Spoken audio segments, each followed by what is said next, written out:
지난 2018년 12월 한 달 동안 일본은 우리 한국을 무시하는 군사적 행동을 일삼았습니다. 바로 일본의 해상 초계기가 독도가 자신들 영토라고 주장하며 무려 4차례에 걸쳐 우리 군함 근처로 매우 낮게 비행한 사건인데요. 그런데 일본의 이런 행동들은 자신들의 군사력이 한국보다 월등히 강하다고 주장하는 행동이었습니다. 당시 우리 함정의 장병들은 이때 생명의 위협을 느껴야 했습니다. 언뜻 보면 아무런 무장도 없는 수송기처럼 보이는 초계기에 왜 우리 해군은 이처럼 긴장할 수밖에 없었을까요? 사실 아무런 무장도 없어 보이는 초계기는 아주 강력한 대함, 대잠무기 체계입니다. 항공기 내부 공간 대부분이 어뢰, 대함미사일, 기뢰, 폭내 등 여러 무장으로 꽉 채워져 있는 아주 강력한 군용 항공기입니다. 우리 군 역시 P3 오라이언 계통의 초계기 16대를 보유하고 있습니다. 또 2022년부터는 미국이 운영하는 최첨단 대잠 초계기 피에데이 포세이돈 역시 8대가 도입될 전망입니다. 하지만 그럼에도 초계기 전력이 부족하다는 일각의 비판이 끊이지 않고 있습니다. 그런데 이런 이야기도 지난 이야기가 될 것 같습니다. 오늘은 한국이 추진하고 있는 강력한 해상 초계기 개발의 숨은 비화에 대해 알아보겠습니다.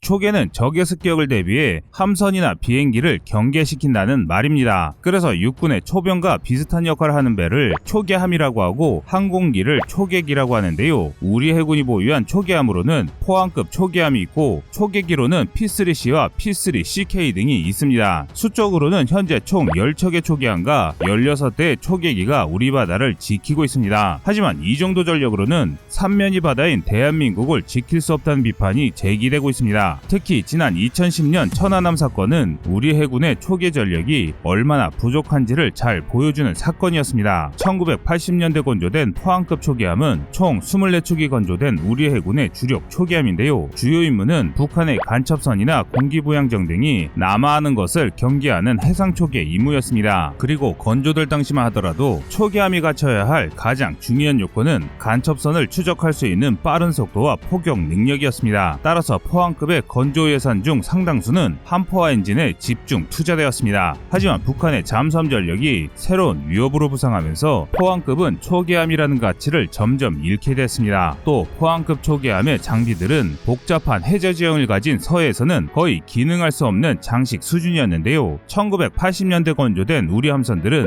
부족한 경제력으로 건조되면서 오직 빠른 군함에 부합하는 군함을 설계했기 때문에 포항급의 소나는 지금으로서는 어선형이라고 부르기도 민망한 저가형이 도입되었습니다. 그 결과 서해처럼 복잡한 해저 지형과 물살이 맞부딪히는 서해는 포항급 초계함들은 잠수함을 탐지할 수 없는 초계함이 돼버리고 말았습니다. 이처럼 대잠 초계의 능력의 부재는 결국 포항급 초계함인 천안함 사건이라는 끔찍한 비극으로 이어졌습니다. 이후 우리 해군은 초계 전력 확충에 집중하게 됐는데요. 대잠 능력이 뛰어난 인천급, 대구급 호위함이 연이어 건조돼 전력화됐고 8대 P3CK 대잠 초계기가 도입되었습니다. P3CK는 우리 군이 기존에 이용하던 P3C보다 우수한 전자장비가 탑재된 강력한 해상 초계기입니다. 그런데 여기에 일반인은 잘 모르는 숨은 비하가 있습니다. P3 오라이언은 그 자체만 놓고 보면 꽤 오래된 항공기입니다. 가장 처음 만들어진 시험기의 경우 무려 1959년에 첫 비행을 시작했습니다. 하지만 신뢰성이 뛰어났기에 여러 차례 개량형이 제작되어 미 해군의 주력 해상 초계기로 이용된 것입니다. 우리도 1995년부터 총 8대를 도입했지만 불과 8대의 해상 초계기로는 삼면이 바다인 한반도에서 효과적인 대잠 임무를 수행할 수 없었습니다. 그래서 우리 해군은 추가적인 P3C 도입 사업을 추진했습니다. 그러나 추가로 8대 P3C를 도입하기로 한 이 사업은 예산 부족이라는 문제에 처했는데요. 이미 생산 라인이 닫힌 P3C의 라인을 살려 다시 제작할 경우 대당 4천억이라는 막대한 비용이 필요했기 때문입니다. 그런데 이때 한국 연구진이 좋은 아이디어를 냈는데 미군이 보관 중인 구형 P3B 초계기 중 상태가 좋은 항공기를 개량해 P3 이상의 강력한 해상 초계기로 개량해보자는 아이디어였습니다. 그래서 우리 개발진은 각고의 노력 끝에 미군이 구형 항공기를 쌓아두는 항공기의 무덤 데이비드 몬탄 비행기 저장소에서 상태가 좋은 9대의 P3B를 찾아냈습니다. 이후 한 대를 분해해 부품으로 쓰고 나머지 8대를 개조해 P3CK로 개량하는데 성공합니다. 개량 비용은 대당 700억 원에 불과했는데요. 이는 정말 대단한 일입니다. 오랫동안 사용한 구형에다 10년 이상 방치된 항공기를 현대전에서 쓸 수 있는 신형 항공기로 탈바꿈시키는 것은 웬만한 기술로는 도저히 시도조차 할 수 없습니다. 각종 항공기의 창장비 경험을 보유하고 있고 KF-21 보라매와 같은 4.5세대 전투기 개발을 추진할 수 있는 이유가 한국의 이런 기술력이 뒷받침됐기 때문인데요. 이 같은 일은 세계에서 오직 대한민국만 가능한 창의적인 생각이 있지 않으면 불가능한 일입니다. 이렇게 P3CK를 수령한 해군에서도 호평이 이어져 기존의 P3C 역시 P3CK로 개조되었습니다. 하지만 많은 전문가들이 지적하는 것처럼 이 정도의 수량으로는 우리 바다를 지킬 수 없습니다. 교대와 정비를 포함해 안정적인 초계 활동을 위해 적어도 32대의 해상 초계기가 필요하다는 겁니다. P3CK는 분명 우수한 해상 초계기입니다. 한 단계급이 떨어지는 P3C가 세계 최강인 미 해군에서 현역으로 운영되는 것만 보더라도 현대전에서 전혀 부족함이 없는 초계기라는 것을 알 수 있습니다. 하지만 비행기의 수명은 결국 한계가 있기 마련입니다. 아무리 개량을 하더라도 30-40년 이상 항공기를 운영하는 것은 많은 문제가 생길 수밖에 없습니다. 그러므로 90년대 도입된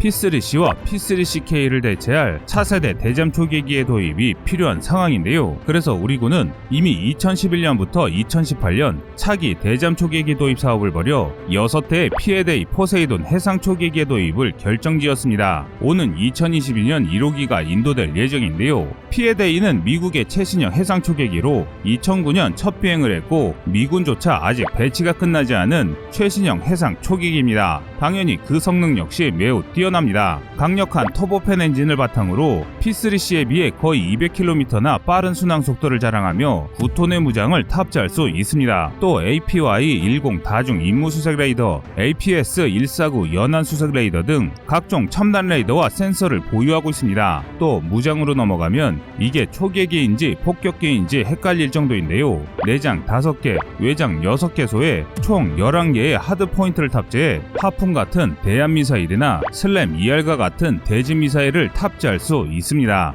특히 주목할 점은 LRASM을 탑재할 수 있다는 것인데요. LRASM은 미국의 최신형 스텔스 대한미사일로 개량이 아니라 완전히 새롭게 개발된 미국의 최신의 대한미사일입니다. 현존하는 대한미사일 중 가장 긴 사거리를 가졌으며 레이더로 탐지가 어려워 사실상 전투함 킬러라고 할 수 있습니다. 이 LRASM을 탑재한 PADA는 E2D와 같은 조기경보 통제기에 도움을 받을 경우 적함의 레이더 사거리 밖에서 대한미사일로 적을 격파할 수 있습니다.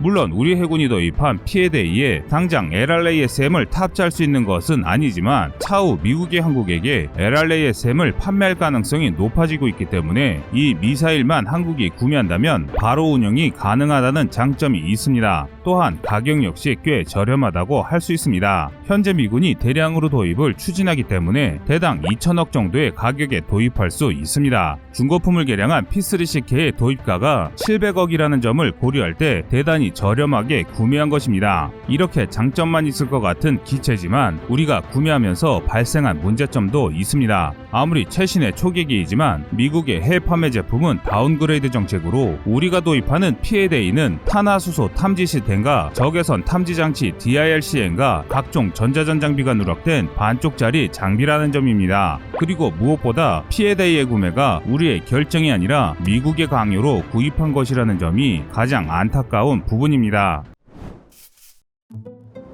미국을 다시 위대하게라는 말은 미국의 전임 대통령이던 트럼프 대통령이 입에 달고 살던 말입니다. 그는 미국 우선주의를 강조하며 미국과 협력하던 동맹에 많은 압박을 가했습니다. 이미 1조 원이라는 방위비를 지출하고 있는 한국에게 5조 원의 방위비를 요구한 건 역시 그 사례 중 하나입니다. 그리고 바로 그 트럼프 대통령이 대통령이던 시절 우리 군이 피해대의 초계기를 도입하게 됐습니다. 2017년 1월 한미 무역적자 해소를 위해 미국의 무기를 많이 사달라던 트럼프 대통령의 발언의 영향을 받은 것인데요. 게다가 2018년 4월 주한미군이 우리가 아직 구매를 결정하지도 않은 피해대의를 한국이 보유하게 될 것이라며 확정을 해버리면서 우리는 우리의 의지와는 별개로 피해대의를 구매하게 돼버린 것입니다. 이를 거부하기도 어려웠던 것이 당시 미국은 한미 연합작전을 위해 피해대의를 구매하라는 압박을 가했기 때문입니다. 때문에 우리 군은 다양한 선택지가 있었음에도 피해대의를 선택할 수밖에 없었습니다. P&A가 이 737 P-4A처럼 B737 조기 경보기를 기반으로 제작되었다는 점과 그 성능을 고려할 때 도입 자체는 상당히 잘된 편이지만 그 과정에서 한국군이 주도적으로 한 행동이 아니란 것에 아쉬움이 큰 것입니다. 그러므로 이런 일이 다시 발생하지 않기 위해서는 한국만의 독자적인 초계기 플랫폼이 필요합니다. 옆나라 일본의 사례를 보면 잘 알 수 있는데요. 열도 국가인 일본은 100여 대 이상의 초계기 전력을 유지하고 있습니다. 이 중 대다수가 P3C입니다. 그리고 일본의 P3C는 대한민국보다 훨씬 빨리 도입됐기 때문에 노후화가 상당했습니다. 그래서 일본은 P3C를 대체하기 위해 C2 가와사키 수송기와 함께 P1 초계기를 개발했습니다. P1은 앞서 언급드린 초계기 도발 사건에서 우리 군을 위협한 항공기이기도 한데요. 한국에게는 상당히 기분 나쁜 항공기이지만 기체 성능으로만 보자면 이 기체는 상당히 우수한 해상 초계기입니다. 초계기 특성상 날개 위치가 C2와 달라야 했기에 별도로 개발했지만 두 항공기의 부품을 상호 호환할 수 있도록 해 단가를 절감했습니다. 다만 나라가 나라이다 보니 그런데도 비정상적으로 높은 가격을 자랑합니다. 하지만 대한민국은 일본이라는 좋은 사례를 보며 배운 게 있는데요. 바로 방산무기는 일본처럼 만들면 안 된다는 사례 말이죠. 이 때문에 현재 카이는 KF-21 보람의 이후 한국형 수송기 개발을 적극적으로 추진하면 이를 기반으로 여러 지원기를 제작할 수 있음을 밝히고 있습니다. 그중 해상 초계기 역시 포함되어 있습니다. 사실상 폐항공기이던 P3B를 P3C보다 우수한 P3CK로 개조한 한국의 기술력이라면 분명 세계 최고의 국산 해상 초계기를 개발할 수 있을 것이라 생각됩니다. 여러분의 생각은 어떠신가요?